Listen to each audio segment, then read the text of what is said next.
Қайырлы күн, құрметті көрермендер, сіздермен бірге Елорда подкаст және мен Айшолпан Есболатқызы. Ал бүгінгі подкастта талқыланатын әңгімеміз ғасырлар арасындағы арулар.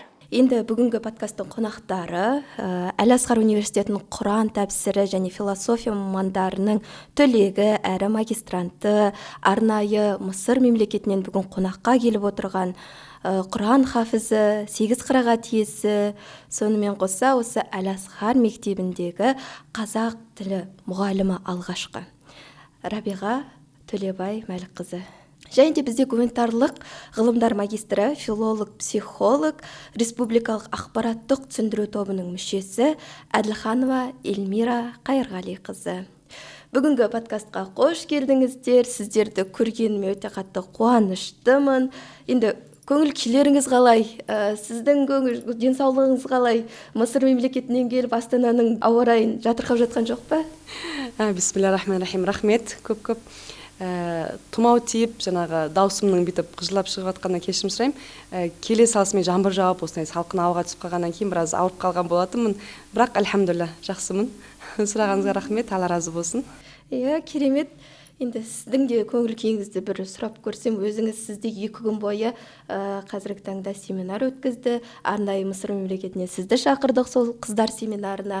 Енді қызым саған айтам атты осы ұйымдастырып жатырған шара барысы қалай өтті, қандай әсер болды, қыздарымызға керек пе екен? Аса рахымды ерекше мейірімді Алланың атымен бастаймын. Кешелі бері 14-15 тамыз күндері Астана қаласы әкімдігінің қолдауымен Астана қаласының діндер зерттеу орталығы тарапынан 12-20 жас арасындағы жасөспірім қыз балаларға арналған «Қызым саған айтам» атты 2 күндік ұлттық зияткерлік курсын өткіздік. Курсқа 40 оқушы студент қыз балалар қатысты және де аналары бірге қатысты. Осы 2 күн бойына қатысушылар ұлттық құндылықтарымызға негізделген тақырыптарда дәрістер тыңдап, және де екінші күні бесікке бөлеу, қолөнер, бауырсақ пісіру, ашытқы әзірлеу, қамыр илеу секілді шеберлік сағаттарынан өтіп 27 сағаттық курсқа қатысқандығы туралы сертификат табыстадық және естелік сыйлықтарымызды табыстадық. Арнайы осы дәріске неге Рабиға ұстазымызды сонау Мысыр елінен шақырып, қазақтың асыл аналары, дін мен дәстүр сабақтастығы, қыз баланың тазалығы деген тақырыптарда бірнеше ұстаздарымыз осы дәрістер оқыды. Иә, керемет. Енді өзіңіз дәріс барысында байқаған шығарсыз, қыз балалар, кішкентай ер жетіп кеткен қыз балалар психологиясы қалай екен, дәрісі қалай қабылдады олар, қандай не жетпей жатыр, не керек оларға, өзіңіздің пікіріңіз қандай? Біріншіден кішкентай бала болғаннан кейін, жаңа өзім айтып кеткендей, ер жетіп енді келе жатыр, бой жетіп, өсіп деген секілді. Олар үшін ең басты мектеп үйдің ішіне басталады.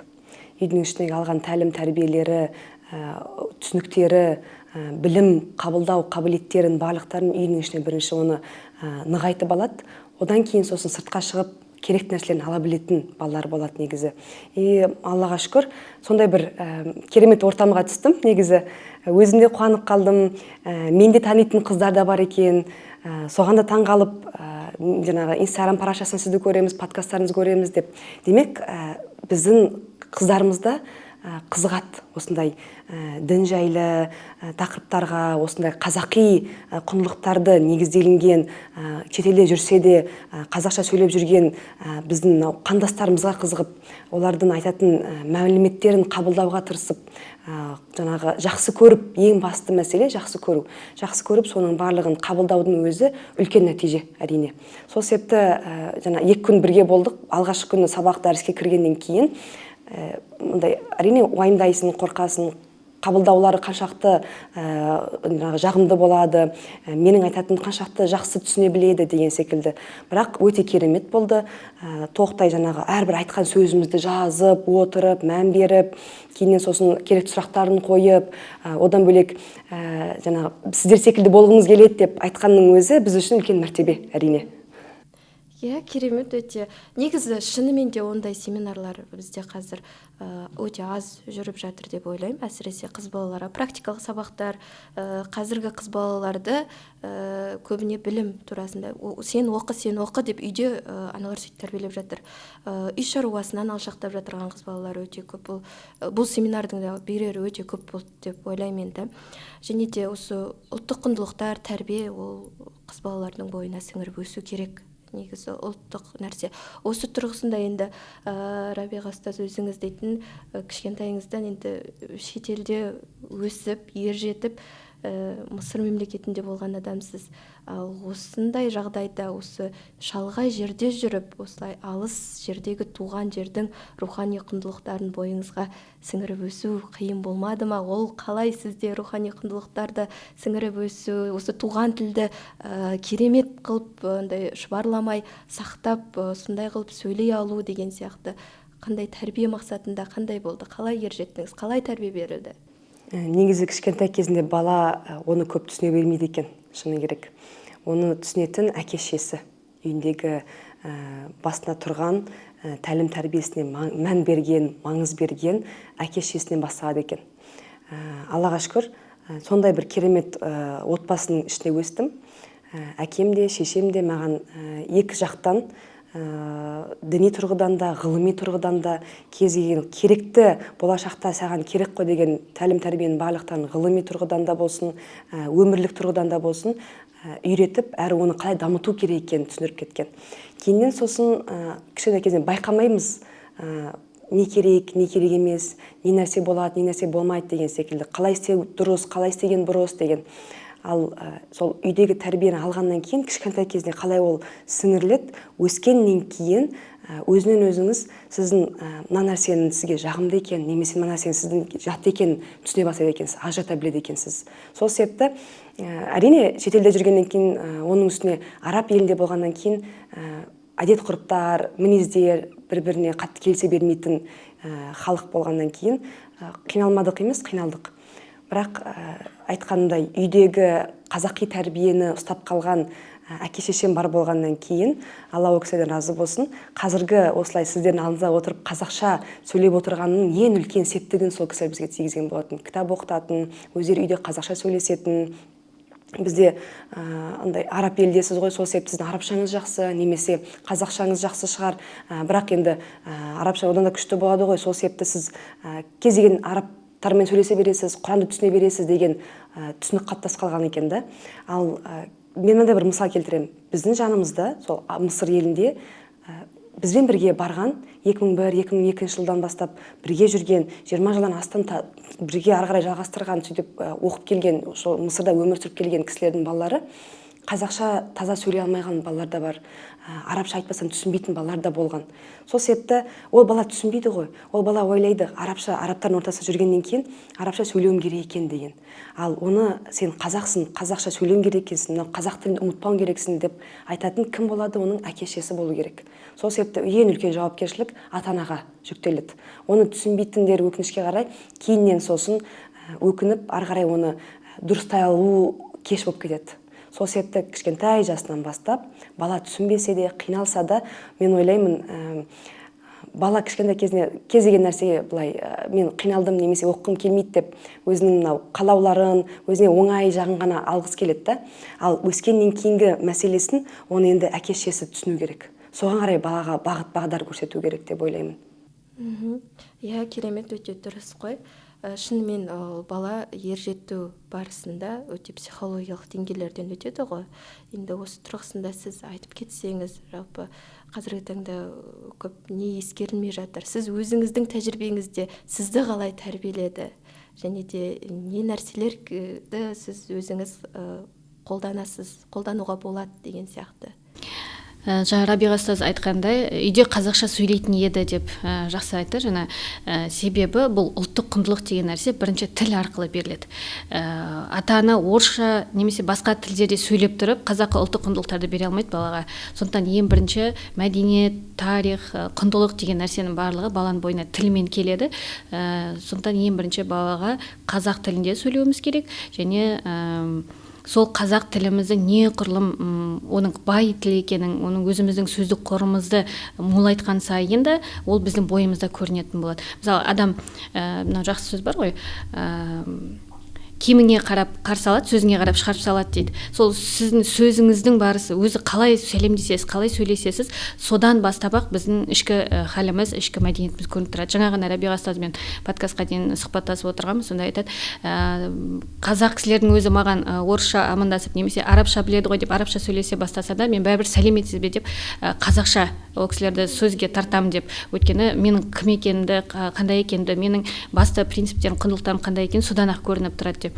Яғни менің үйімде де отбасымда, яғни ата-анам осы тілден бастады, және менің анам тіпті сөйлеген уақытта мақалдатып сөйлейді. Біз ешқашан мысалға бір дөрекі сөздер онда естіп көрген жоқпыз. Бар айтатын нәрсесі ол енесі тепкен, ренжи бастасан бала болып енді енесі тепкен құлынның еті ауырмайды дейтін еді. Осы бір-ақ ауыз мәтелден біз әрі аспайтынбыз. Сол жерде тоқтаймыз, сол жерде оның мағынасын түсініп тұратын едік.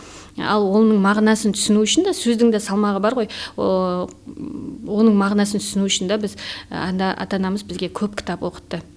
Арнайы үйдегі сөрелерде бізде ересектерге арналған кітаптар және балаларға арналған кітаптар болды. Сол бала кезімізден бастап сол кітаптарды оқытып, және солардан түсінігімізді сұрап, жұмыстан келген уақытта кітаптан не түсіндің, не алдың деген нәрселерді біз содан үйренетінбіз. Сол мен ойлаймын, мынау көркем мінез деген нәрсені біз сол көркем бала кезімізде көркем шығармадан алып үйрендік, және оның ішінде нені алу керек, жаман тастап жақсыны алу деген нәрсені осы кітаптан бастадық. Өте керемет. Негізі шынымен де мені де бірден бір тәрбиелеген енді кітап десем болады. Өзі ес жиып келе жатырған кезде менің де анам ең бірінші кітапқа болған. Өзі жетектеп ең бірінші кітапханаға барған адам анам. Содан кейін мен кітап оқып, содан кейін да мен сөйтіп тіл арқылы тәрбиелендім деп айтуға болады. Енді осы жерде бәріміз де кітапты ауызға алып жатырық, иә, кітаппен тәрбиеленгенімізді айтып жатырмыз.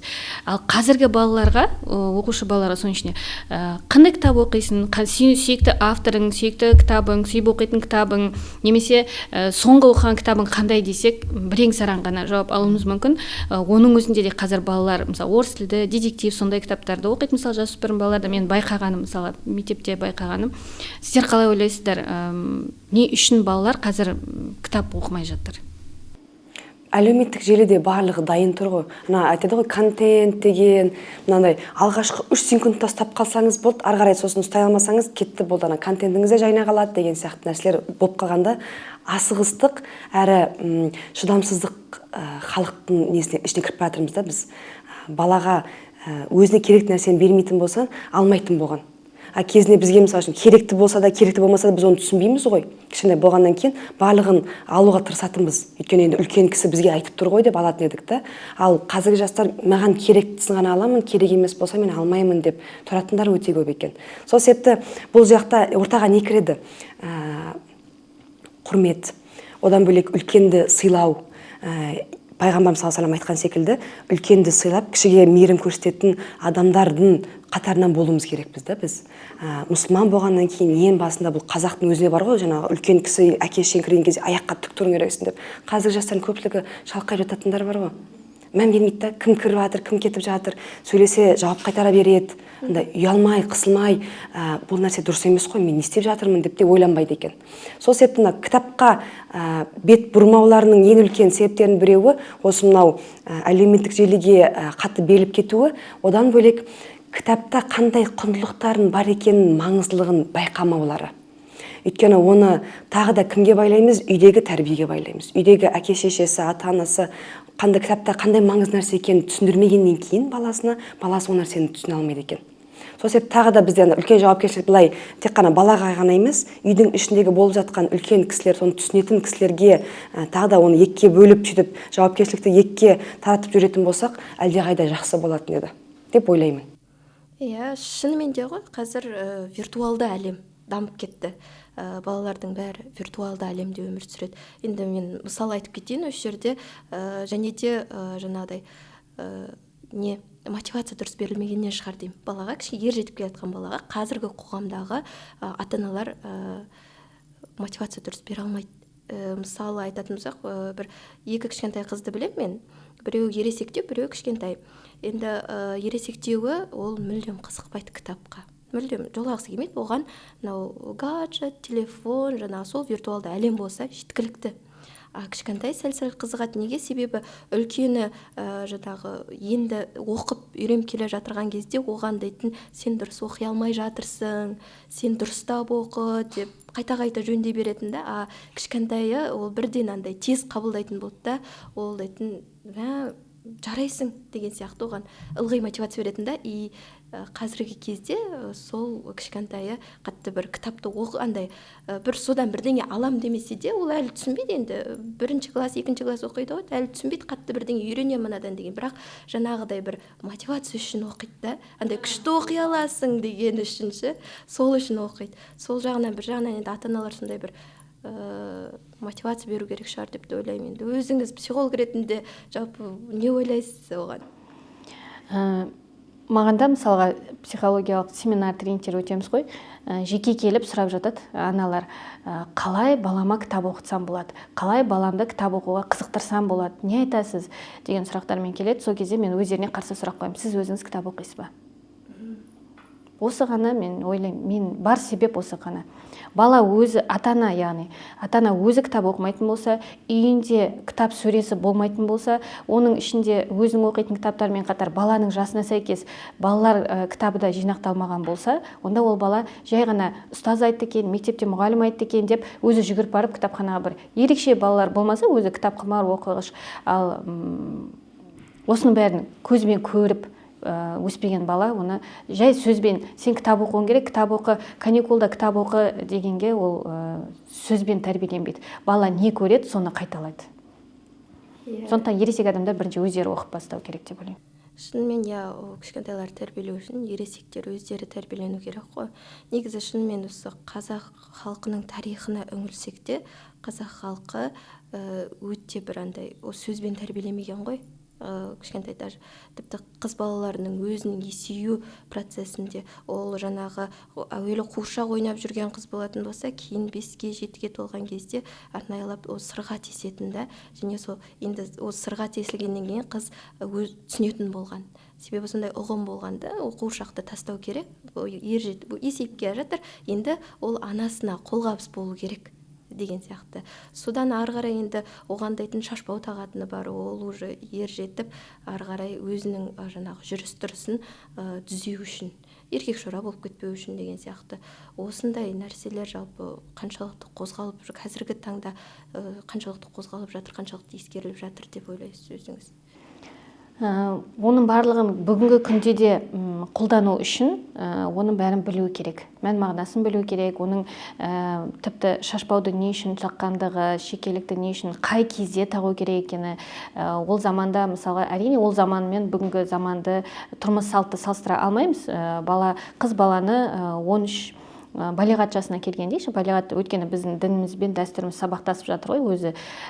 Сол балиғат жасына келген қыз баланы үйдің оң жағынан орын беріп, оң жаққа отырғызу. Яғни оны көсегемен арнайы жауып қойып, қыз баланы сырттан келген сырт көзден қорғау деген нәрселердің бұны барлығы кәдімгідей бір дәстүр, салт, сондай бір қыз балаға ол нәзік болғаннан кейін оған сондай бір нәзіктікпен, ұқыптылықпен, байыппен қарап ата-аналар, біздің дана ғой енді халқымыз қанша дегенмен, сол баланы, қыз баланы өте сондай бір ерекше мейірімділікпен, махаббатпен және қамқорлықпен өсірген десек болады. Тіпті мен анам өзі айтып отыратын еді, қыз деген сөздің өзі дөрекі естіледі. Анам өзі ата-анасынан алған тәрбиесіне айтып отырады, біз ешқашан қыз деген сөз естіп көрген жоқпыз. Яғни қазақ қыз бала деп, оны әлі бала, ол кішкентай деген мағынада ренжіп қалмасын, көңіліне алып қалмасын деген мағынада қыз бала дейтін, немесе нашар бала деп солай еркелететін болған екен. Сондықтан бұл қолданыстардың барлығы мен ойлаймын көбірек, егер ұмтылып бара жатырған болса, көбірек айтылу керек, және де көбірек жасалып көрсетілу керек. Кешегі біздің курсымызда да бірінші күніміз теориялық дәрістер болды, екінші күніміз практикаға арналды. Бірінші күнгі алған білімдерін балаларымыз екінші күні практикада қолданды. Сол нәрсенің бәрін қолмен жасап көрді, өздерінің бойына киді. Барлық балаларға тақиялар таратылып, оның мән мағынасы түсіндірілгеннен кейін, неге қыз бала тақия киген деген сияқты осының барлығы түсіндірілгеннен кейін олар қабылдауы да сіңіруі де жеңілірек болды. Жаңа сіздің айтқан мәселеңізге байланысты мындай бір ой келіп жатыр да. Кезінде ең алғашқы бірінші күні ашылу салтанаты болған кезде киімдермен шықты ғой. Қатты қызықтым, машалла, қандай күшті, әдемі, сондай сұлу деп, сондай сүйкімді, сондай тартымды болды. Сосын оның жаңағы кісі өзі тіктеткен екен да, енді басына кимешектері, нелерін кеп түсіндіріп жатыр маған, енді мен шетелден келді ғой деп түсіндіріп жатқан түрі ғой деймін. Айтып, мынаны мысалы үшін осы өңірдегі қыз келіншектер киетін, мына қызымдыкін жаңа басқа бір келіншектер киетін. Сосын қазір мысалы үшін мен айтамын да, біз сұраймыз ғой, қай өңірденсің, қай қаладансың, немесе руың қандай деген сияқты кезінде сұрамайтын дейді. Тура сол нәрсені мен былай түсіндім да. Қазіргі таңда кезінде балаларға істе деген нәрсені бала керек екенін түсініп жасай беретін еді ғой. Ал қазіргі балаларға оны түсіндіріп, былай қарапайым тілмен, нүкте үтіріне дейін түсіндіріп айтпасан, бала оның маңызды екенін түсінбейді екен. Соған айтамын да, біз қандай енді өкінішті әрине сондай деңгейге түсіп кеткенімізге. Өйткені түсіндірмесек түсінбейтін болатын деңгейдеміз да біз. Бір-бірімізді айтады ғой, сен маған өз ойыңды айтпасаң, мен сен не ойлап тұрғанын білмеймін ғой деп айтатын деңгейде болып кеткенбіз. Тіпті бір отбасына адамдар бір-бірімен түсінісе алмайды, солай ғой? Иә, отырып андай не жақсы көреді, не ұнатады, керек болса бір сыйлық берген кезде не алатынын да білмей қалатын кісілер болып қалады. Бауыр болса да түсініспей қалатын, бір-бірін бір нәрсе айтып қалған кезде мен үшін арнайы әдейі бүйтіп тиісіп сөйлеп тұрған секілді ойлап қалып, бір-бірін жек көріп қалған кісілер де бар. Ал сол үшін мен ойлаймын, бұл жаңағы менде лагерімізде айтқан, жаңағы курсымызда айтқан мәселеге байланысты, бұл не үшін болады? Өйткені сөздік қорлар аз. Кітап көп оқымағандықтан, қайттан соған қайтамыз. Кітап көп оқымағандықтан, кітапта айтқан адамдар өздерінің сезімдерінің қандай мұндай бір сезімде болған кезде, бұл сезімнің атауы қалай. Немесе осындай атаудағы сезімде болған кезде адам не сезінеді деген нәрселерді түсінбегеннен кейін, қазір оны айтсақ та, біз ондай бір сұрақ қойдық та, қандай сезімдесіз деген кезде көпшілігі жауап бере алмай қалды сол кезде қыздар. Демек біз олар қандай сезімде екенін түсіне алмай жатыр.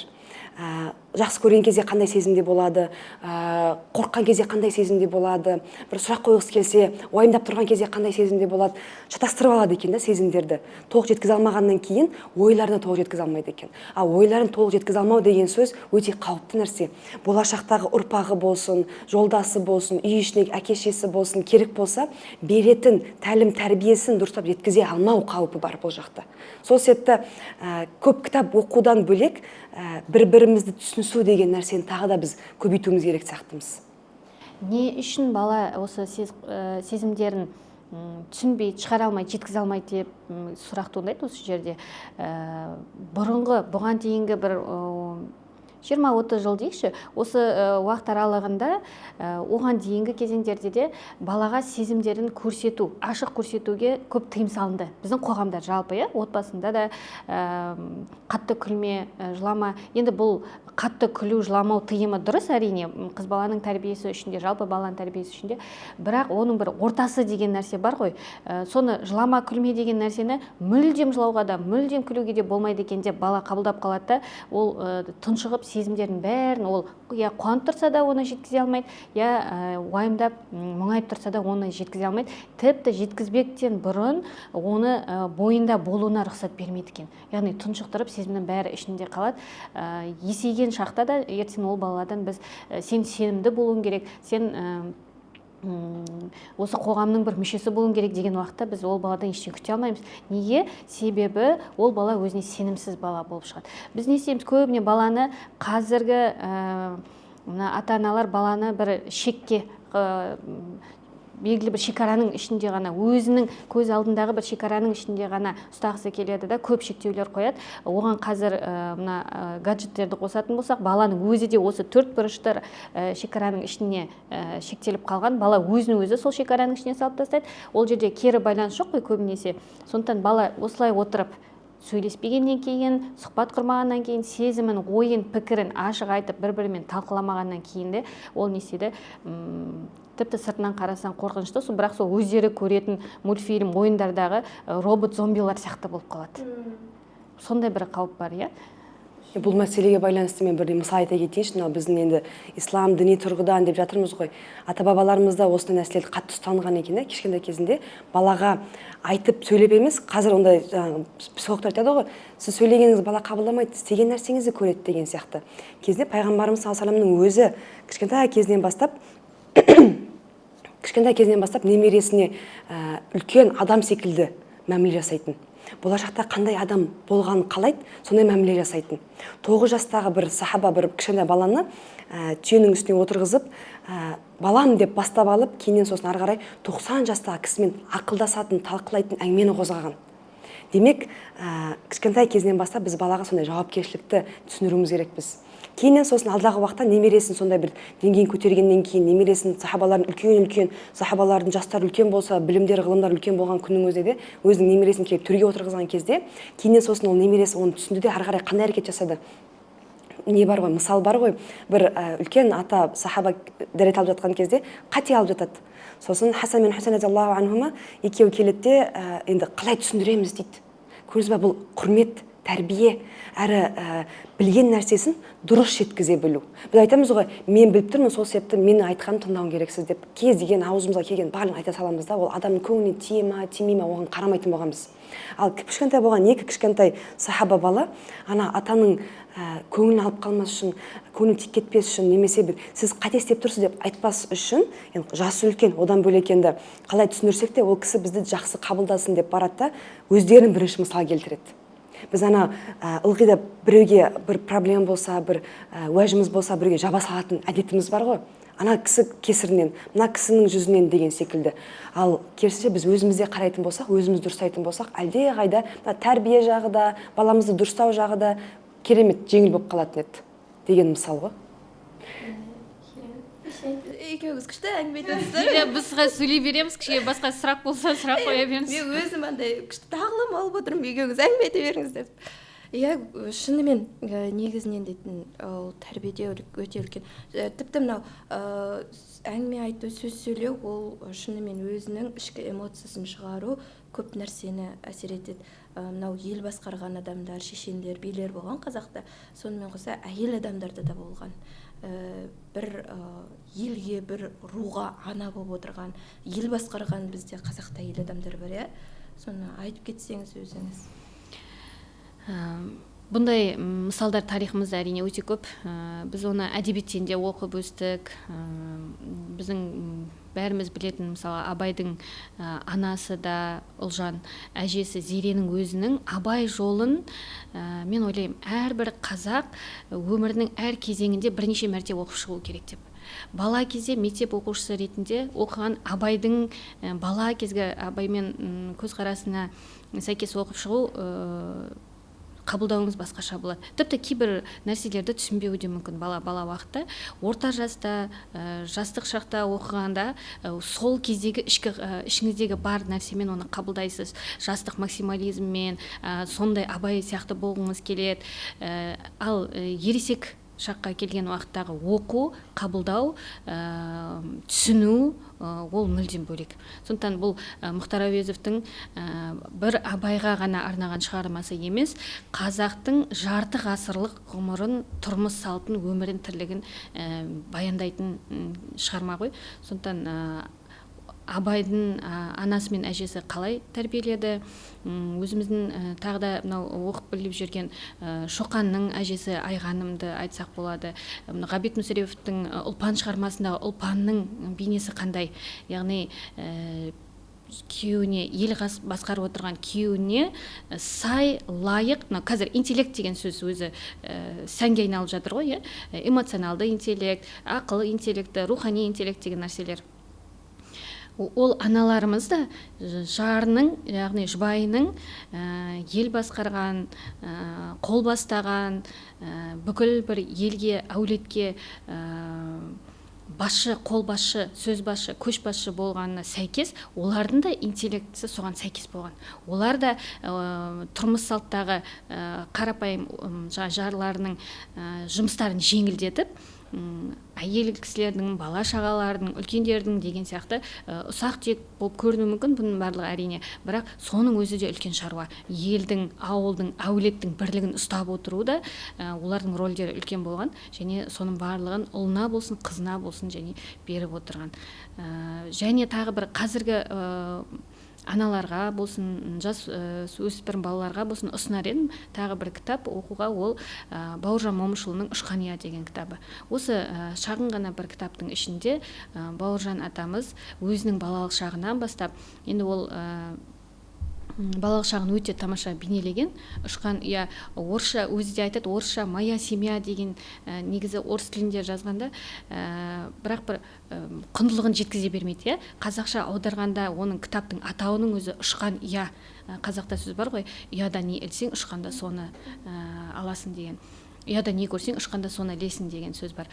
Сол «Ұшқан ұя» деген кітаптың ішінде кішкентай бала Бауыржанның анасынан ерте айырылса да, әке тәрбиесімен және әже тәрбиесіндегі екеуінен алу керек барлық жан-жақты тәлім тәрбиені қалай алғандығы көрінеді.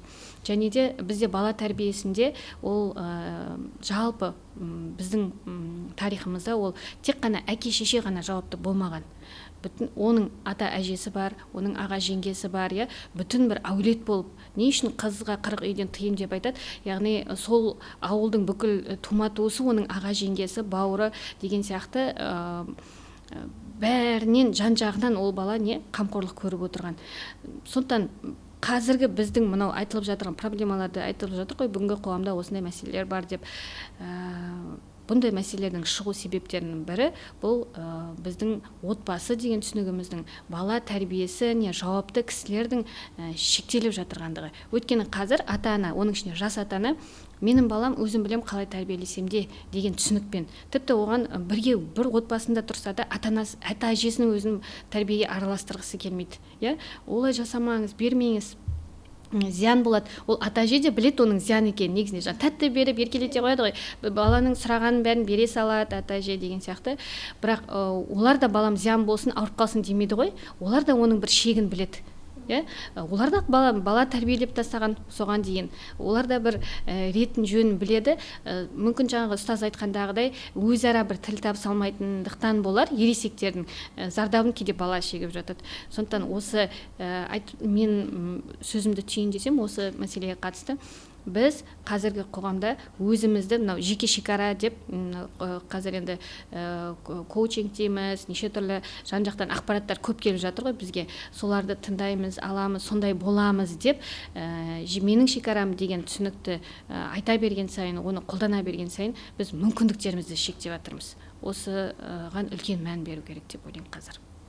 Шынымен сіз өзіңіз қалай ойлайсыз? Жалпы жеке шекараны қаншалықты қорғай алу керек, қаншалықты дұрыс? Бірінші алған кезде енді біз әр адамның өзінің шекарасы болады ғой, міндетті түрде. Дінде жалпы бізде көңілге қарау деген бар ғой негізі. Жүрегін ауыртпай, көңілін қалдырмай, ренжітпей сөйлеу деген бар. Одан бөлек сен өзінің шекаранды қоя білуің керексің деген нәрсе бар да. Бірақ бұл жерде эго деген нәрсені көтере алмауымыз керек біз. Эго деген дін тұрғысындағы терминдік мағынасы нәпсі. Нәпсіге беріліп кеткен кезде бұл менің өзімнің затым, жаңағы сіз айтқан секілді менің отбасым, менің балам, мен қалай істесем де өзім білем деген мәселенің өзі үлкен бір қауіпті туындатады. Өйткені сіз бәлки біліміңіз, ғылымыңыз, ойыңыз белгілі бір жаққа дейін ғана жетіп қалуы мүмкін, ары қарай үлкен кісілердің жасау керек болған тәлім тәрбиесі бар шығар. Ал сіз оны шектеп қоясыз да, бір дөңгелектің ішіне, бір төрт бұрыштың ішіне ғана алып қаласыз, сыртқа шыға алмай қаласыз. Ал оның нәтижесі не болады? Нәтижесінде бала діни тұрғыдан өзінің шекарасын қоя алмайды. Қалай қоя алмайды? Өзіне деген Раббысының қойып берген міндеттерін толық атқара алмайды. Бұл бір. Екіншіден, өйткені түсінбейді ғой. Шекара деген нәрсені түсінбегеннен кейін, оны түсіндірілмегеннен кейін ол балаға барлығын жай ғып санай береді екен. Мындай бір қызық бір нәрсе айтайын. Адам баласына бір ғылыми бір не бар екен, дерек бар екен. Адам баласы жалпы инсан деген түсінікпен қарайтын болсақ, адам баласы үшін жақсы немесе жаман нәрсені өзіне мөлшерлеп, өзін мына нәрсе жақсы ма немесе жаман ба деп өзін мөлшерлеп айт немесе оны бөл, ажырат деген кезде ажырата алмайды екенбіз. Неге? Өйткені қазір делік мысал үшін өтірік айту мен үшін қазір жаман нәрсе болатын болса, алдағы уақытта 5-6 жылдан кейін ол нормальный нәрсе болып көрінуі мүмкін екен менің көзімде. Себебі адам өзгереді екен. Ал ол үшін не бол керек? Өзгермейтін, өмір бақи қалатын үлкен бір жерден келген заңдылықтар болу керек. Сол өзінің өлшемдері болу керек екен. Ол біз үшін не? Құран кәрім. Раббымыздың өзінің сөзі. Соның ішіндегі бар болған нәрселер түбегейлі өзгермейді. Оның асыл келген маңыздылықтарын, құндылықтарын ұстап қаламыз да, но бірақ міндетті түрде оны біз не істеуіміз керекпіз? Әдет ғұрыптарымызға байлау керекпіз. Жаңағы күнге немен Эмира ханым айтып жатырмыз да, дін тұрғысынан дәлел ретінде алатын кезде бізде 5 нәрсе бар. Тәртіппен келеміз. Біріншісі, Құранда бар ма? Осы мәселеге бір алдымызда бір жағдай шығып қалды, осы мәселеге байланысты Құраннан дәлел келтірейік. Жоқ болса, келесіге өтеміз, пайғамбарымыздың сүннеті. Одан жоқ па, келесі ижма, яғни сахабалардың келісіп, бірге бір отырыста келісіп шығарған үкімдері. Төртіншісі, ода жоқ па, төртіншісінде қияс деген нәрсе бар. Яғни пайғамбарымыз заманда болмаған бір оқиғаларды қазіргі жаңадан өршіп, жаңадан шығып жатқан оқиғалармен салыстыру. Бесіншісі не болады? Әдет ғұрып болады. Демек, әдет ғұрыпта дәлел ретінде алынған. Яғни, мынау қазір мысалы үшін салт дәстүрімізде бар ма, бар болған нәрсе ол дінде қалай болады, дінге қайшы емес па деген нәрсенің барлығын кезінде ғұламалар зерттеп те кеткен, айтып та кеткен, үкімдерін шығарып беріп те кеткен. Сол себепті дінде біздің әдет ғұрыптарымыздың өзіне де көңіл берген, маңыз берген. Ал біз оған сызып тастап немесе бір шеге тастап қоятын болсақ, өкінішке қарай біз онда дінімізді дұрыстап түсінбедік деген сөз екен. Сол себепті бірінші айтқандай, бірінші мен не айттым? Бірінші айтқанды ұмытып кеттім вообще. Аллах, бисмилля. Бірінші айтқандай, мән беріп, маңыз беріп, діни тұрғыдан соны түсінуіміз керекпіз деп айттық. Құран кәрімде жазылып тұрған нәрсесін, шекарасын қоя білуіміз керекпіз. Екінші мәселеде, Алла тағаланың берген нәрсесінің барлықтарын мен Рабиға ретінде маған керектігін Алла тағала беріп жатыр. Маған керектігін осында мен қазақ болып туылдым ба, демек бұның өзінің бір сыры бар. Мен осындай әдемі киініп отырып, қазақи нақышта киініп отырғанның өзінің Алла тағала маған беріп тұрған бір нығметті сый деп санауымыз керек екенбіз. Қазақ болып туылған үшін мақтанамын деген сөздің өзінің айту, әнұранымыздың өзін жаттап, оны таңертең мектептерімізде айтудың өзі бір нығмет екен. Өйткені кез келген адамның мынау домбыраның рухымен отырып, күйлерімізді, термелерімізді тыңдаудың өзі басқаша бір нығмет екен. Соны түсініп алатын болсақ, әлдеқайда дінімізді дұрыстап ұстану, дініміздегі берілген міндеттерді атқару, орнымен тыйым салған нәрселерден алыс болу әлдеқайда оңай болады екен. Керемет. Негізі шынымен де ол білімнің өте көп пайдасы бар ғой. Қазіргі таңда дінге енді келген қыздардың бойынан да байқап жатады, дәстүрді сырт тастап жатады. Жоқ, бұл ширк деген сияқты кейбір білім, енді оның өзі де үлкен білім керек шығар. Ондай салыстырып, қарап, ізденіп, онда енді өте үлкен білім керек қой. Жалпы қазіргі кезде енді тәрбие нені айтып жатыр ғой. Бізде айтады енді қазақта ұрпағың саналы болу үшін қыз бала жақсы тәрбие, жақсы білім алу керек деген сияқты. Енді жалпы ұрпақ тәрбиелейтін ол үйіндегі әр үйдегі аналар өзінің баласын тәрбиелейді, қызын тәрбиелейді. Исламда да солай, жалпы біз қазақ дәстүрде де солай. Енді екеуі біте қайнасқан ғой. Ешкім ешқаяқтан алып жатқан жоқ. Осы тұрғысында бізде қазір қоғамда бәлкім біздер айтып жатыр, балалар бүйтпей жатыр, кітап оқымай жатыр. Бәлкім бұның да бір себебі, оның аналары басқа проблемамен бастарын қатырып жүрген шығар деген сияқты. Немесе коучтардың әңгімесі бар қазір. Мүлдем әйел адамды үйінде ер адамға қатты байлап тастаған. Ер адамның көңілін суытып алмау үшін не істеу керек деген сияқты коучтардың қазіргі таңда әңгімесі сондай болып жатыр да. Ол осы әйел адамдардың ұсақталып кетуі, яғни әйел адамдардың негізгі миссиясы өте жоғары ғой, өте үлкен ғой. Бәлкім осы тұрғысынан да қателіктер кетіп жатырған шығар. Қалай ойлайсыздар? бұл туралы? Әйел адамдар, қазір қоғамдағы әйел адамдар қандай болып жатыр? Біз қазақ қоғамдағы әйел адамдар неден қателесіп жатыр? Ондай мысалдар көп қой, мен не естимін да көп. Менің қызым принцесса дейді. Ол қалаған кезде істейді, жинайды, қалаған кезде жинамайды. Сосын мен бүйтіп ойландым да айтам да, жарайды, қазір енді сіз енді былай әлпештеп бүйтіп алақаныңызда ұстап отырған шығарсыз. Кейін келін болған кезде ол қаласа да қаламаса да істейді ғой. Дұрыс, иә, мен оны көтеруіміз керекпіз, төрде отырғызуымыз керекпіз, бірақ түсіндіру керекпіз. Керек уақыты келеді, мезеті келеді, сен бір келін боласың, бір үйді ұстап тұрасың, бір отбасыны тәрбиелеп тұратын ана боласың. Ол кезде сен өзің кайфы дейді ғой, өзінің қалауына қарай алатын уақытың болмай қалады. Сен өзіне қарайтын кайфын уақытың болатын болса, онда өкінішке қарай мүлде андай тахаллюф деп айтады арабша. Яғни артта надан болып қаласың. Неге? Өйткені сен басқалар озып жатады. Сенен беретін білімінді менің әлі қалап тұрған жоқпын, мен көңіл күйім жоқ деп отырған кезде басқалар жұмыс істеп жатады. Абай атамыздың андай бір өлеңі бар. Адамның адамшылығы ғылым, білім, жақсы ата, жақсы ана, жақсы құрбы, жақсы ұстаздан басталады дейді. Мен шыны керек Абай атамыздың өлеңдерін аудармас бұрын былай ойлайтынмын. Қазақша сөздер, қазақша жалпы сөйлесу дөрекі, әдеби андай жұмсақ сөздер жоқ. Мен арабтарда неше түрлі сөздер бар ғой, неше түрлі сөз саптамасы бар. Бір сөзді бірнеше мағынада түсіндіруге болады. Сосын мен ойлайтынмын, мына қазақтар жарамайды деп. Қазақша дұрыстап сөйлей алмайды деп. Кейін сосын қалай аударып бастадым, өзім таң қалдым. Субханалла, бар екен ғой. Сосын мен анам айтам да, неге қолданбайсыздар? Бар екен ғой деймін да. Мен мүлде бұндай сөздер естімейді екенмін. Мен сондай ойда жүргенмін. Қазақ тілінде ондай әдемі сөздер жоқ екен деп жүргенмін. Бар екен ғой, оказывается бар екен десем, маған тұрды да, өзің қолдан, біз қолданбай едім, сен қолдан деді, сен соны баста деді. Содан бастап қолыма алуға тырысып жатырмын қазір. Атамыз қалай күш айтып кеткен. Ғылым, білім деді, жақсы атадан бастады. Ата бабадан келеді ғой. Кейін сосын келесі кезек кімде? Ана. Жақсы ана, жақсы тәрбие. Одан кейін кім? Айналасындағы орта, жақсы құрбы деді. Ең маңызды болатын нәрсене ұстазда тоқталуымыз керекпіз. Үйдегі тәрбиеден бөлек бағана айтып жатқан әңгімеміздің барлығын атамыз 3-4 жолмен қалай қысқартып айтып берді.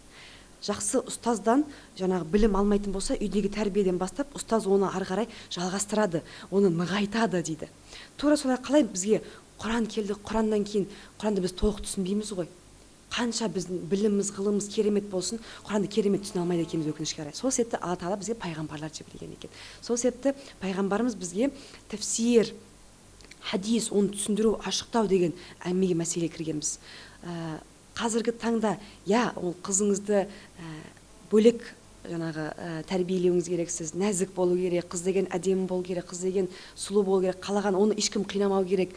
Бірақ уақыт келеді, ол жауапкершілікті алу керек болады, әрі тәрбиені қаншалықты өзінің бойынан ары қарай сіңіріп кететінін, ары қарай жалғастырып кететінін оны түсіну керек. Қазір кішкентайынан бастап мен қаласам жасаймын, қаламасам жасамаймын деген нәрсенің үлкен проблемасы қайда жатады? Алдағы уақытта жолдасымен түсініспеушілікке келеді, енесімен түсініспеушілікке кетеді. Енесі бірдеме істе деген кезде мен үйде істемейтінмін деп айтады. Енді шынымен де үйде жасамайтын ғой. Оны мәселе ол қызда емес екен, немесе келінде болмайды екен.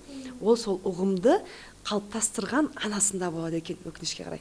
Сол себепті мен қатты қорқам, айтам да, енді қашанға дейін жарайды, енді 5, 6, 10, 15 жасына дейін айтып келейік, жақсы, енді өзінің құндылығын білсін, өзінің ерекше екен сезінсін қыз бала деген секілді. Бірақ одан кейін енді жететін шығар деймін да, болды ғой, енді ары қарай жұмыс істесін, нан илеу білсін, жаңа бауырсақ пісіруді білсін, қамыр ашуды білсін, ет асуды білсін, қонақ қалай күту керек екенін білсін, қалай әдемі дұрыстап киіну керек екенін. Қазір шалбар киініп кеткендер өте көп, талтайып отыратындар өте көп. Неге? Өйткені солай қалап тұр дейді менің қызым. Қалай істегізге солай істей берсін дейді. Ол алдағы уақытта енді өкінішке қарай жолдасына қиын болады да, енесіне қиын болады. Енді мамасы қиналмайтын шығар, анасы қиналмайтын шығар, бірақ өкінішке қарай бір әулетті қинап тастайды да, сонымен. Алла сақтасын. Алла жеңілдік берсін, түйсік сана берсін баршамызға. Тәрбие берудің өзі қиын. Істемейді деп айтып жатырсыз, жаңағы мындай нәрсе де бар кейбір. Осы жаңағыдай мен міндетті емеспін дінде деген сияқты. Дінде тіпті мен баланы да емізуге міндетті емеспін деген сияқты қыздардың да мен ата-енеммен тұруға міндетті емеспін. Оның разылығын сен өзің ала бер деген сияқты әңгіме сондай мен да. саған бере салдым соны. Өзің қалай алғың келсе солай ал деп. Көрдіңіз бе қандай неге үлкен мынау тесік деп айтайыншы, қоғамның ішінде сондай бір үлдеу шұңқыр тестер ашылып жатыр. Біз оны кішейткенше біз оны үлкейтіп жатырмыз. Сосын соның ішіне өкінішке қарай осындай дұрыс тәрбие алмаған қыз келіншектеріміз кіріп кетіп жатыр да. Кәдімгі түнген ол шығудың өзі қиын болады. Шыға алмай қалады. Оны біреу келіп қолынан тартпаса. Ондай кезде кім болады? Тағы қайтадан не анасы шығарып алмаса шығара алмайды, өзі шыға алмайды ондай. Өйткені сондай түсінік қалыптасып кеткен, діни тұрғыдан да бұны ұстанады ғой. Мен соған қатты нетемін да. Енді жарайды, енді үйдегі тәрбиені алдыңыз, үйде басқа тәрбие болған шығар. Неге дінді соған кіргізесіз деймін да. Енді дінді болды қазір әркім ислам дінін, жалпы діндерді өзінің қалағанша алады да. Керекті ма? Алады. Керек емес па? Оған түбегейлі қарсы шығады. Жоқ, ондай нәрсе жоқ. Осын біреме десе, мен бала бағуға міндетті емеспін, емізуге міндетті емеспін, үйді жинауға міндетті емеспін. Мен өзім ғана өзіме қарауым керекпін. Өзімнің әдемілігіме, сұлулығыма көңіл бөлуім керекпін. Жолдасым маған ғана қарау керек деген сияқты. Енді ол түсінікті ғой, жақсы жарайды. Енді бағанадан бері айтып жатқан нәрсеміз, балалар көргеніңізді жасайды ғой, жасаған, көрген нәрсесін жасайды ғой ары қарай. Іс-әрекетпен, айтқан сөзіңізбен емес. Енді сіз ойлаңыз. Әңгімені айтасыз, уағызыңызды, насихатыңызды, мынау біліміңізді, қыз бала деген былай болу керек, қыз бала деген нәзік болу керек, қыз бала деген құрметтеу керек, қыз бала деген осылай болу керек. Ал сіздің істеп жатқаныңыз басқаша болатын болса, бала істегеніңізді алады ғой. Сіз оны айтқаныңыз басқа жақта қалып қалады. Ол ана артынан жүгіріп те үлгермей қаласыз, ана кетіп бара жатады ары қарай. Ал көрген нәрсені істеген кезде, сіз сосын қыз балаңыз өскен кезде, алдыңызға күйеу балаңыз келіп сұраған кезде, немесе енесі келіп осындай бір уәжін айтқан кезде, сол кезде өкініп қалуыңыз мүмкін. Сол себепті біз ана қысқа немен ойлап қалатын кездеріміз болып қалады. Қазіргі таңда менің міндеттерім осы, мен өз рахаттығыма ғана қарауым керекпін. Алла тағала маған осындай бір жеңілдіктер беріп қойды деп. Ал біз неге басқа да мәселелерді, басқа тұстарды неге қарамаймыз? Силатур рахим деген нәрсеге неге көңіл бөлмейміз? Туған туысқандармен қарым-қатынастың өте маңызды екенін, көршімен қарым-қатынастың маңызды екенін, әке-шешеге құрмет етудің, пайғамбарымыздың уммука сумма уммука, анаң сосын анаң деген кезде, соңында төртінші әкең деп айтқан кезде, біз ондай хадистерді неге алмаймыз? Неге ол хадистерге көңіл бөлмейміз? Неге пайғамбарымыздың сөзін керегін ғана алып аламыз да, керек емесін қоя саламыз? Ал онда біз не үшін мұсылманбыз деген сұрақ туындайды бұл жақта. Мұсылманбыз деген сөз, яғни тәслим деген мағынадан шығады. Мен толықтай түбегейлі мен өзімді осы пайғамбарымыздың жолына, сүннетіне, әрі Алла тағаланың дініне беріп тастадым. Маған не айтады, соны жасаймын. Не нәрседен алыс болу керек деп айтады, содан алыс боламын. Ал мен аламда керектігімше алсам, керектігімше алмайтын болсам, онда оның алмасатын нәрсесі не болады? Бір қызық нәрсе. Алла тағала онда мен дұға еткен кезде, Алла тағала Раббымнан сұраған кезде, Раббым маған мынандай нәрсені берші деген кезде, Раббым маған неге бермедің деп сұрауға онда құқығымыз жоқ. Неге? Өйткені Алла тағала қалаған кезінде береді, қаламаған кезінде бермейді. Тура сіздің істеп жатқан нәрсеңіз істейді ғой. Көрдіңіз бе? Енді салыстыру әрине ондай бір деңгейде емес, хаша лилля, Алла сақтасын. Бірақ енді мысал ретінде біз енді мысал келтірмесек түсінбей қалатын кезіміз болып қалады ғой. Ойлаңызшы, сіздің Раббыңыз қалаған кезінде береді, қаламаған кезінде ол өзінің қалауы, қадір, құдіреті бар, күн фаякун дейді, бір әсте, бір сәтте өзгерте салуы мүмкін. Ал сіз аласыз да дұғаны сұрап алғаннан кейін, Раббым неге маған бермедің? Раббым, мен қараңыз, намазымды уақытылай оқыдым ғой, оразамды ұстадым ғой, барлығын жаңағы жаса деген нәрсенің барлығын істедім ғой, неге менің дұғамды қабыл етпедің деп сұрауға құқықты деп ойлаймыз өзімізді. Ал біз негізі міндеттелінген, парыз еткен нәрсені жасамаймыз. Сол себепті оның баласын ұстай білудің өзі әркімнің қолынан келе бермейді. Оны түсінген адам шынымен де ұстауға тырысады, соның өзіне мен тоқтай баласын ұстай алмадым деп қорқады екен. Сол себепті біз қанша жерден біз намаз оқысақ та, қанша жерден біз құлшылығымызды, ғибадатымызды істесек те, қанша жерден біз тәлім тәрбиеміз дұрыс бере алдық деп ойласақ та, өкінішке қарай оның толық кемелдігіне жете алмайды екенбіз. Кемел адам деген жалпы ондай түсінік жоқ та. Яғни қыз тәрбиелеу жағынан қарсы шығып жатыр деп жатырмыз ғой. Ол жағынан не айтасыздар десе психологтар. Бұл жерде мен ойлаймын, ең бірінші біз білімді кімнен және қандай білім алып жатырмыз, соған мән беруіміз керек. Қаншалықты ол негізді, қаншалықты ол сол саланың маманы, осы нәрсеге үлкен мән беруіміз керек. Қазір білімге қарағанда ақпарат көп заман.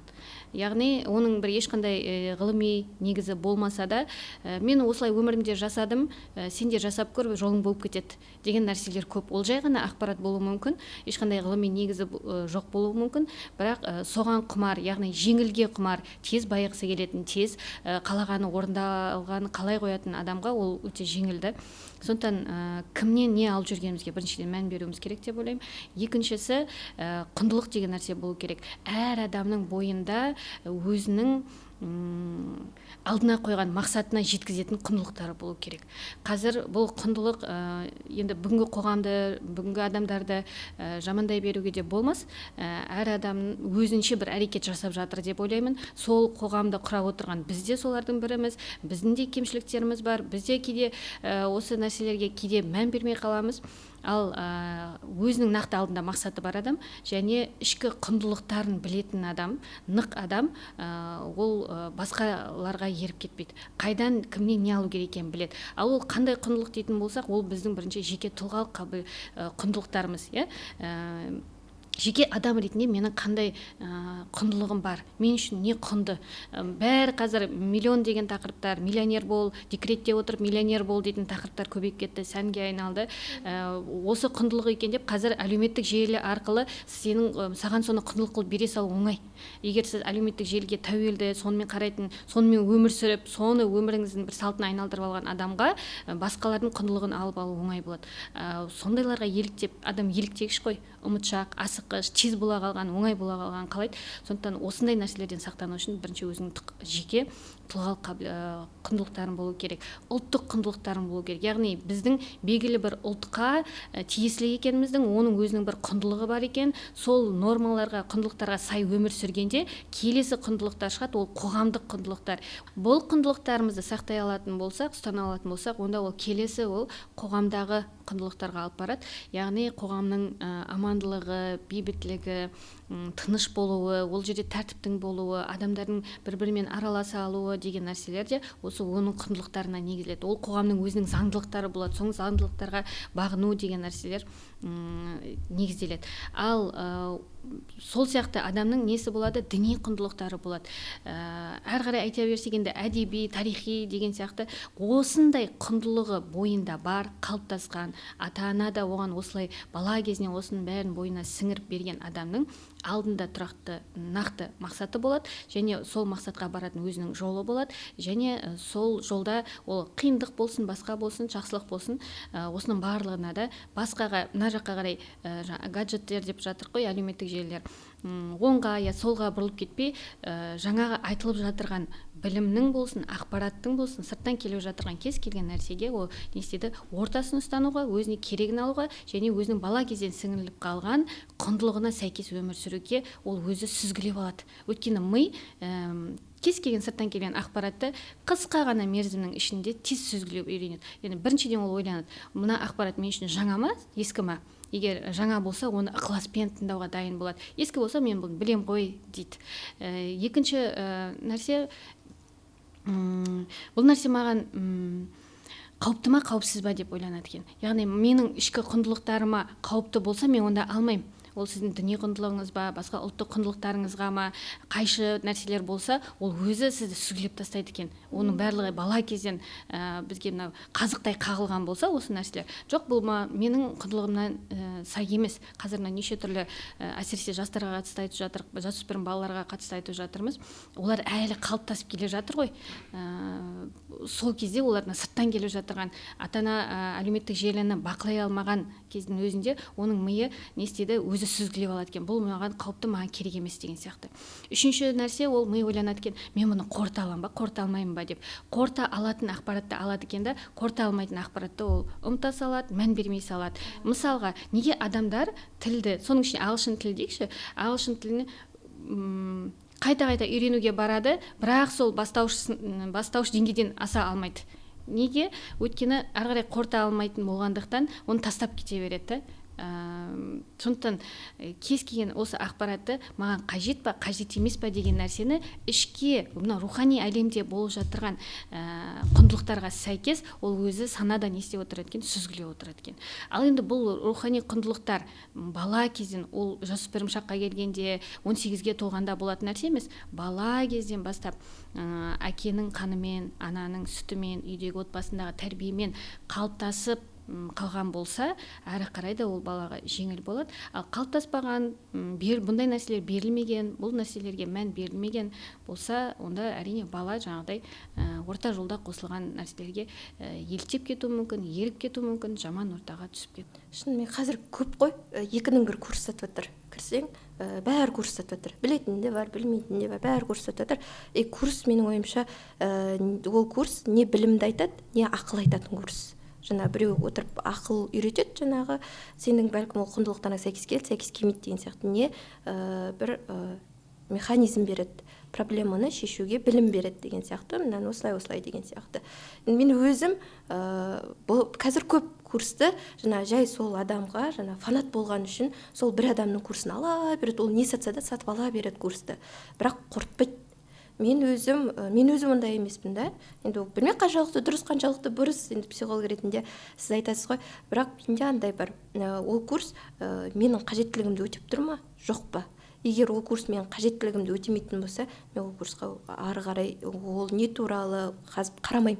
Ол қанша жерден мен ол адамға фанат болсам да, қанша жерден мен ол адамды құрметтесем де, егер ол адамның жаңағы айтатын нәрсесі маған қажеттілік болмаса, қажеттілігіме келмесе, мен оны қарамаймын курсты деген сияқты. Сондай, сол қаншалықты дұрыс жалпы ол сүзгі өткізу. Или қалай өткізу керек сүзгіні? Менің осы техникам дұрыс па? Дұрыс болса айтайық, солай жасаңыздар деген сияқты. Қажеттілік ол әртүрлі бола береді. Бірақ оған жаңа айттық қой, қажеттілік тек қалаумен ғана өлшенетін болса, оның барлығы да бізге пайдалы болмауы мүмкін. Сондықтан тек қана қалаудың жетегінде кетіп қалуға болмайды. Бұл жерде ақыл, сана, білім деген нәрсе үлкен рөлі бар оның. Жаңа енді айтып жатырмық қой, бүгінгі курстар енді өзі тақырыптар жағынан қалайды.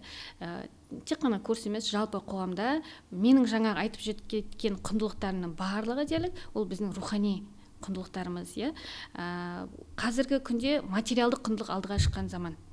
Материалдық құндылық алдыға шығып, тек қана жаңа ақша, дүние, басқа да нәрселер көп насихатталатын кезеңде жастар соны көріп жатыр да.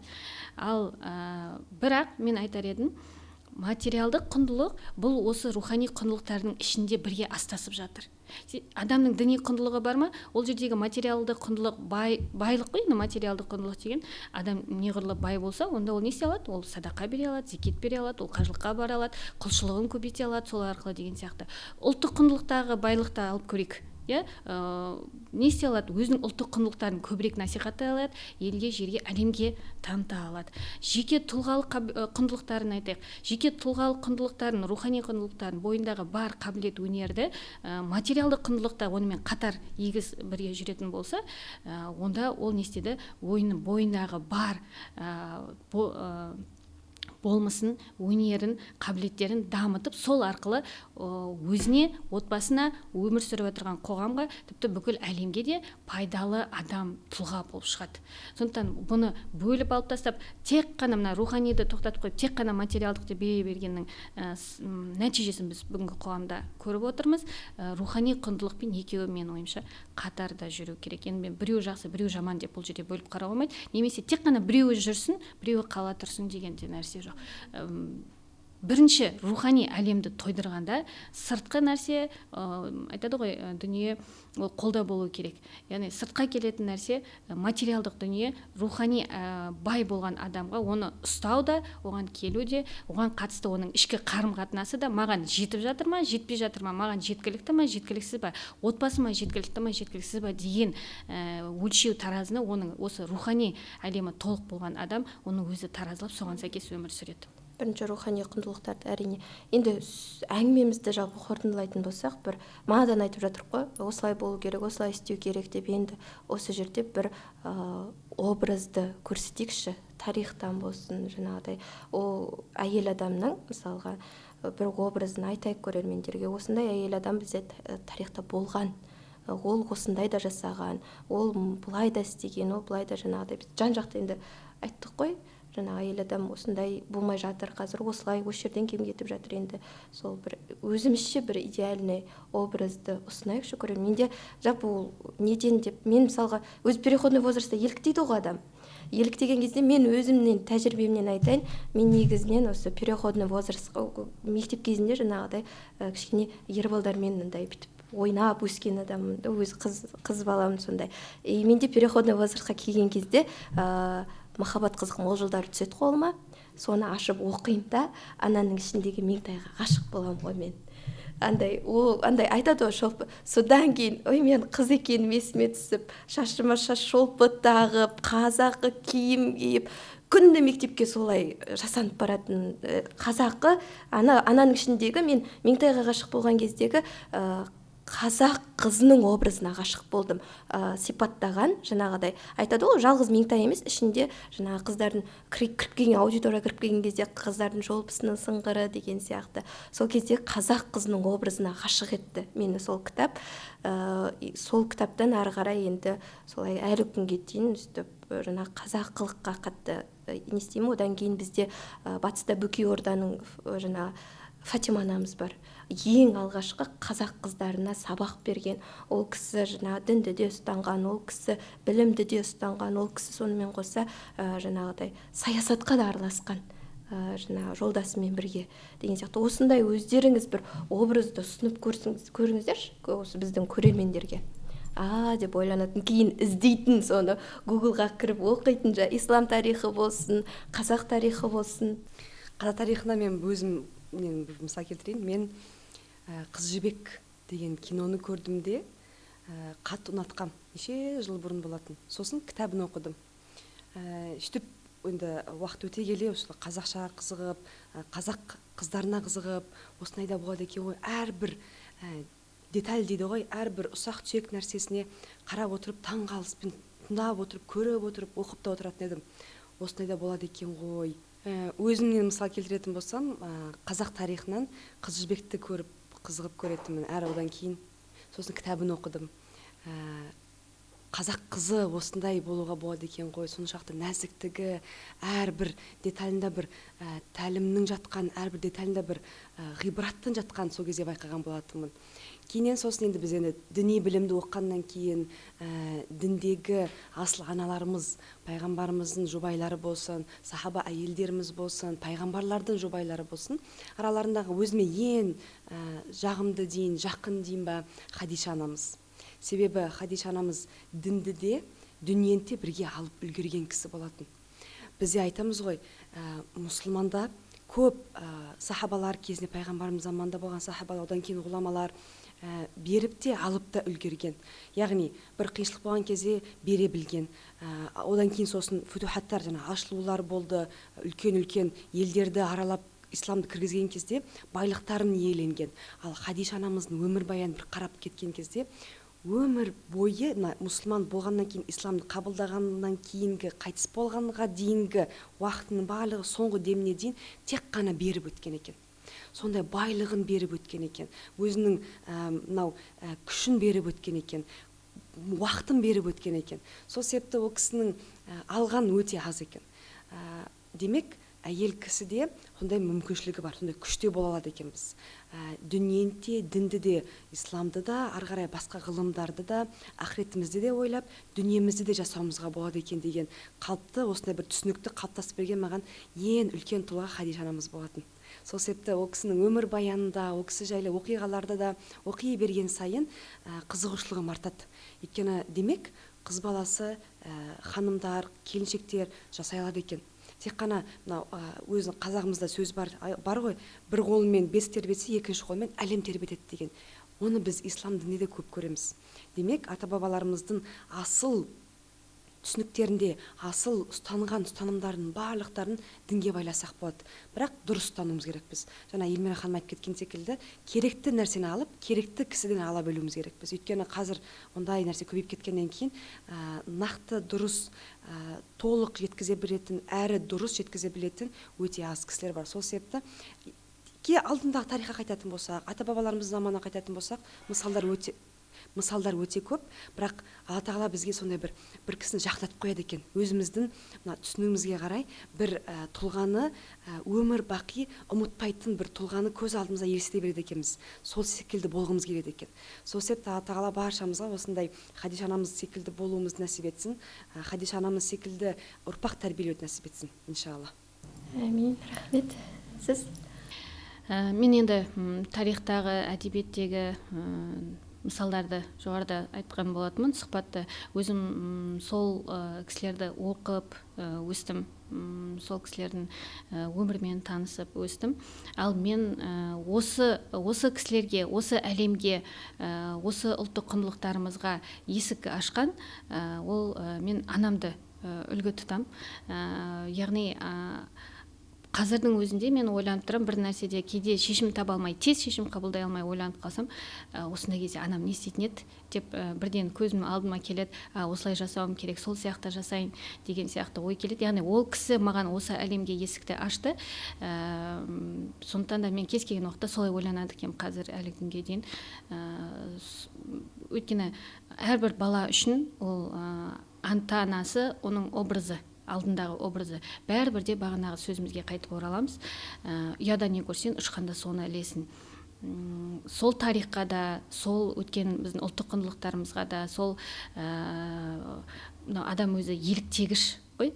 Сол кімге еліктеуіміз керек, қандай болуымыз керек, қандай образдарды бойымызға сіңіруіміз керек деген сұрақта біз бір адамнан бір қасиет алуымыз мүмкін, екінші адамнан екінші бір қасиет алуымыз мүмкін. Біз бір жаққа көп кетіп қалатын адамбыз, таяқтың бір ұшына көп кетіп қалатын адамбыз. Бір адамды қатты жақсы көріп кетеміз, немесе тым жек көріп кетеміз. Яғни адамның немесе амалына қарап, әрекетіне қарап, ол туралы жаман ой қалыптастырып қаламыз. Сондықтан бір жинақы образ дейміз ғой. Жинақы образды біздер, мен ойлаймын, бұл өмір бақи, өміріміздің соңына дейін біз әр сәт сайын осылай жинап тере береміз. Мынадай болу керек екен, ал мынадай болмау керек екен деген түсініктерді. Сол. Керемет, өте жақсы. Бүгінгі уақыт бөліп келгендеріңізге көптен көп рахмет айтам. Өнегелі, тәрбиелі, керемет сұхбат болды деген ниеттемін. Сізге де рахмет. Мүмкіншілік бергендеріңізге. Сіздер де аман жүріңіздер, осындай қазақтың дінін, дәстүрін, ғұрпын насихаттап, қыздарға үйретіп, сондай бір жақсы ұрпақ тәрбиелейтін керемет аналар, керемет әжелер болыңыздар деп ниет білдіремін. Сау болыңыздар.